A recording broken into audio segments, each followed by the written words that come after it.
Okay, so you guys wanted a deep dive on Trump's Christmas message. Buckle up. Yeah. This one's a doozy. It's making headlines, and it's not exactly Yeah. sending tidings of comfort Yeah. and joy, exactly. No. No.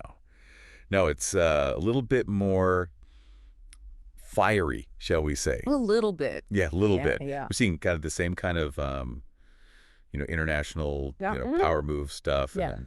and some harsh words for opponents and a whole lot of promises. Mm-hmm. So to get into this, we're looking at his Truth Social post. Obviously, that's his main, way of communicating these days. Of course. And then we've got articles from the New York Post, LPA's The Times, Right. Reuters, and New York Mag. Wow, that's a lot. Yeah, well, it's Trump, so it's going to be in a lot of places. That's true. So, I guess the first thing that really jumps out at you.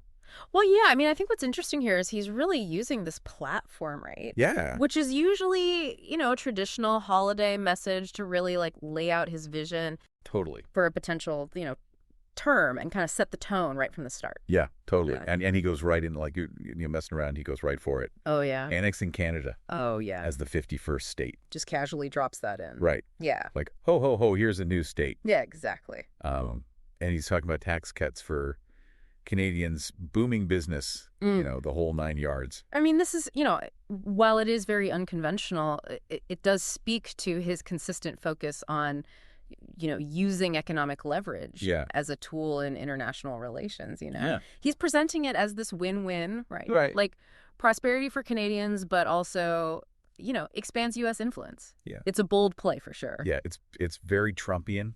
Very Trump. You know what I mean? Oh, yeah, definitely. Like just this big kind of, power move. Yeah, and it taps into that whole, America first Right. approach that he's always had. Right, exactly. Yeah. So then he goes on to another one Oh, yeah, there's more. that we've heard before. Yeah. Greenland. Greenland again. Again, he wants to buy Greenland. Why not? I mean, I don't know. At this point. I mean, but this time he's really emphasizing the national security angle. Right. Which, I guess makes sense given the, current global situation. Well, and this is something that keeps coming up, right? Yeah. In terms of his foreign policy, he sees Greenland as the strategically important asset, being up in the Arctic. Sure. And the Arctic is becoming increasingly important for resources and, just global power dynamics. Yeah.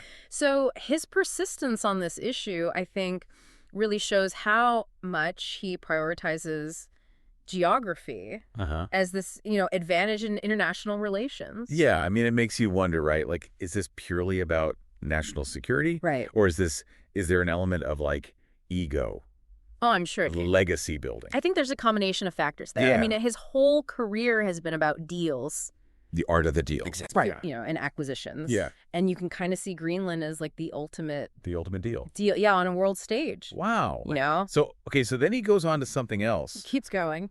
that I think is even more kind of, Oh, yeah. audacious. Yeah. He starts talking about the Panama Canal. The Panama Canal. And he's really taking aim at China's involvement there. Right. Calling for the U.S. to like reclaim control. Mm-hmm.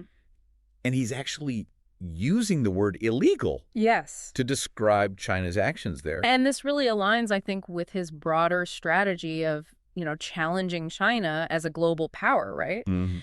He's consistently kind of framed China as this, rival to the U.S., both economically and, geopolitically. Right. And this stance on the Panama Canal fits right into that narrative, Yeah.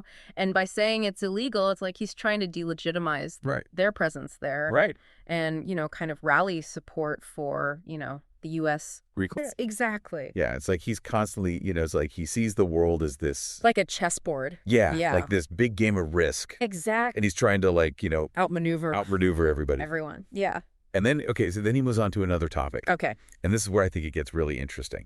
Because he starts talking about President Biden's decision Okay. to commute the sentences of 37 death row inmates. Wow.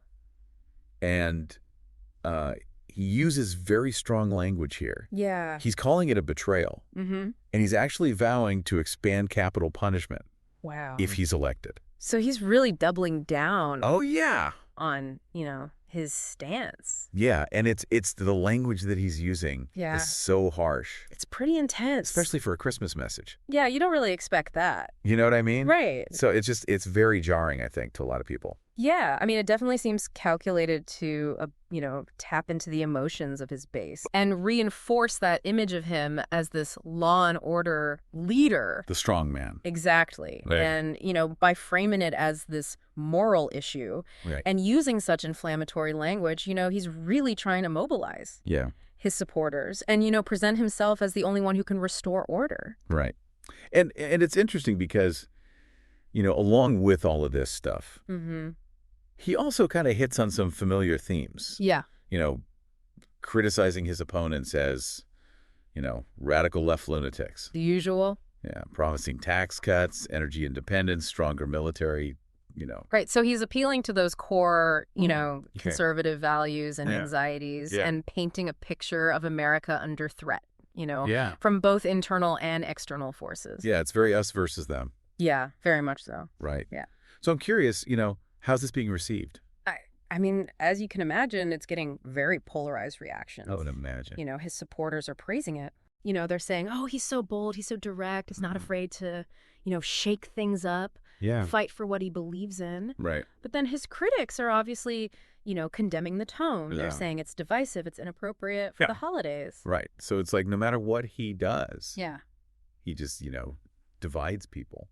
He's a polarizing figure. Yeah, well, so I guess the big question is, what does this tell us about what to expect? Right. If you were to, win in 2025, what do we take away from this? I mean, I think it really signals that he's going to continue with this very disruptive approach to politics and foreign policy.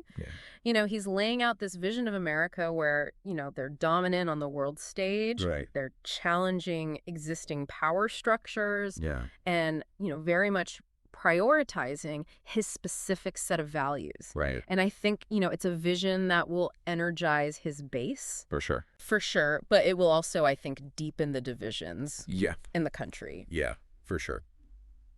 It's a lot to process. It is. It's a lot. So what do you guys think? I mean, does this message make you feel any differently about, what a Trump presidency might look like? Does it clarify things? Does it clarify things, or does it make it even more confusing? More questions. Yeah. Let us know. We'd love to hear your thoughts. Yeah. And until next time, happy holidays. Happy holidays, everyone. Yeah. Today is your lucky day. Today is the day that our $3 website works for you, paying you directly to your PayPal daily. Imagine $3 ongoing continuous payments to your PayPal account. Imagine falling asleep and waking up to $300 in your PayPal account. How would this make you feel? How could this help you? What bills could you pay? What kind of fun could you have? What does that retirement look like now? All for a one-time payment of $3. This website is DFY done for you, fully built and completely hosted, and never stops collecting payments for you. You have spent $3 on coffee on a regular, but that coffee won't help you create multiple streams of income. Click the link below.